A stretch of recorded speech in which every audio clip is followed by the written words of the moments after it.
The birth of a pearl is a miraculous event, just like the birth of a marriage. Unlike gemstones or other precious metals that must be mined from the earth, pearls are grown live by an oyster far below the surface of the sea. Gemstones must be cut and polished to bring out their beauty, but pearls need no such treatment to reveal their loveliness. They are born from an oyster, complete with a shimmering iridescent luster and soft inner glow, unlike any other gem on earth. A natural pearl begins its life as a foreign object, such as a parasite or a shell that was lodged accidentally within a soft inner body, where it cannot be expelled. To ease this irritant, the oyster's bodies take a defensive action.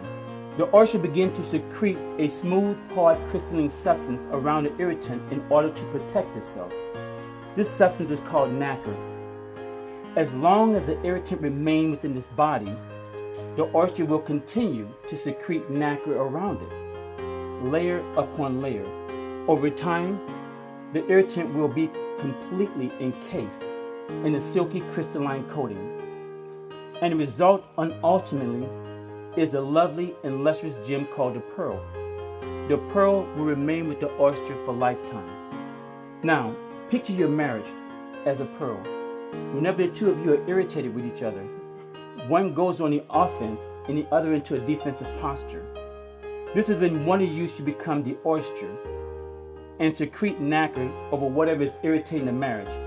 Intense fellowship, intimacy, because we don't argue, it's intense fellowship, right?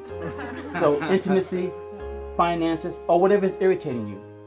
You don't give up because you're irritated. Instead, you should continue to apply nacres, in this case, God's word, all over the source of the irritation, layer upon layer, until such a time that you smooth over whatever is irritating you. This is when your marriage will become a thing of beauty, a pearl.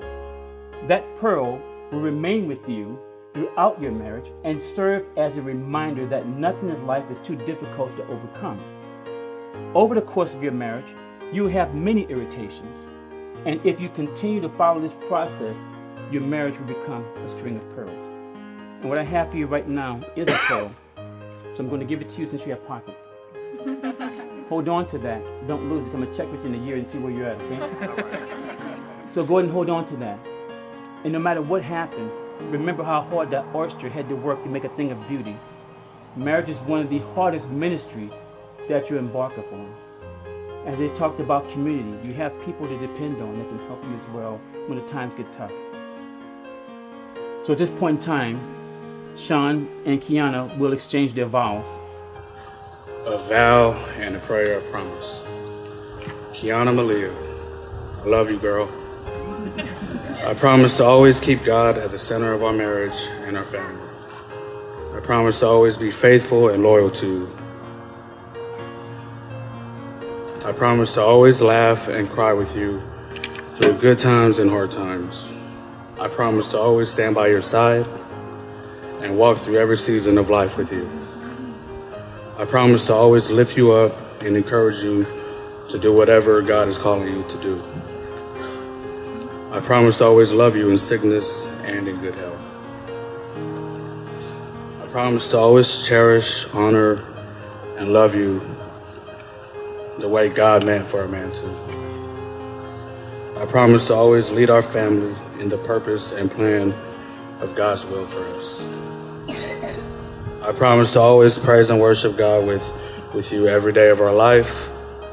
I promise to always do God's work, serve His people, and to build His kingdom with you.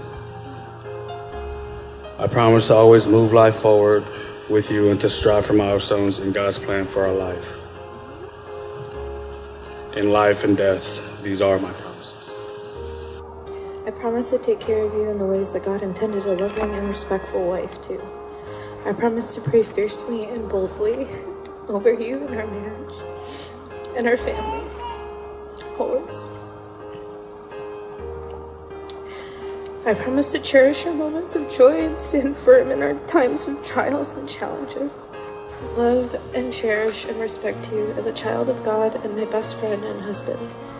And finally, I promise to strive to be the mother that God designed me to be for our son, Philip. My wanted to tell you that I don't believe that we were lucky that we found each other. I believe that we were blessed because God led us to one another. And I'm so honored and overjoyed to spend the rest of my life with you because all of me is love. Do you, Sean, take Kiana to be a lawfully wedded wife, to have and to hold, in sickness and in health, in good times and woe, for richer or poorer, keeping yourself unto her for as long as you both shall live? If so, answer, I do. I do. Kiana, do you take Sean to be a lawfully wedded husband, to have and to hold, in sickness and in health, in good times and woe, for richer or poorer, keeping yourself unto him for as long as you both shall live? If so, say, I do. I do. These rings are a symbol of God's love for you. These rings are circles that represent God's love for eternity and beyond. This is how long your forgiveness and your love should be toward each other, never ending and always circling back to the first time that the two of you said, I love you to each other. So Sean, take the ring and place it on Kiana's finger and repeat after me. I give you, Kiana, I give you, Kiana, this ring this ring as a promise of my love as a promise of my love for you for you for the rest of my days. for the rest of my days. Kiana, place the ring on Sean's finger and repeat after me. I give you, Sean, I give you, Sean, this ring this ring as a promise of my love as the promise of my love to you to you for the rest of my days. for the rest of my days. Now, this is the good part. By the authority vested in me by God in the state of Washington, I now pronounce you both husband and wife. You kiss your bride.